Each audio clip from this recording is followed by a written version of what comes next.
base stations serve as central relay points for Cisco mobile handset systems. We'll talk about how to update the firmware on your Cisco base station in this edition of Tech Talks. Next. Today, we'll cover the firmware updating process on a Cisco DBS210 base station. We'll start by logging into our base station web interface. Once we're on the home screen of our DBS210, we'll see our firmware version. Under firmware version, we have version 450 branch 6 installed. Below our firmware version, we'll find our firmware URL.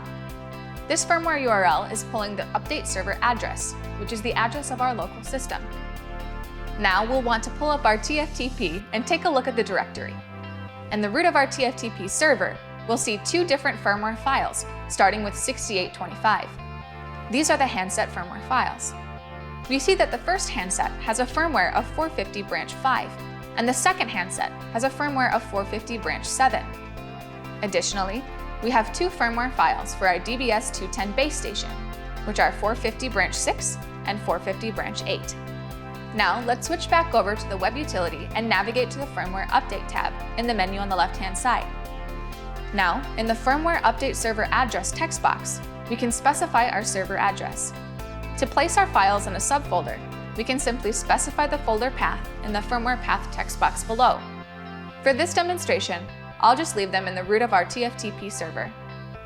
We can place our firmware update files anywhere so long as the Firmware Path text box points to the right location. Down below, in the Update Base Stations text boxes, we'll see our current version and branch. This particular device has a version of 450 and a branch of 6. We'll update this to 450 branch 8. To do that, we'll simply change the required branch text box from 6 to 8. Click Save/Start Update, then click OK for each of the two pop-up boxes. Now, switching back over to our TFTP server, we'll see the system pulling the file down to update the firmware on our base station.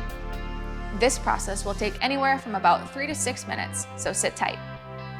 Once our base station has downloaded the firmware, an LED toward the top should flash red as it is installing the update. It will then switch to a slow flashing green, and once that LED switches to a glowing solid green, the update should be done and the base station should be on the network. Once the LED on the base station is solid green, it indicates the update is complete and we're on the network. Knowing that, we'll go ahead and refresh our web utility page.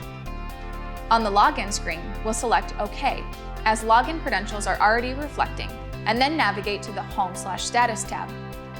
Here, we'll see that our firmware has been updated to 450 branch 8.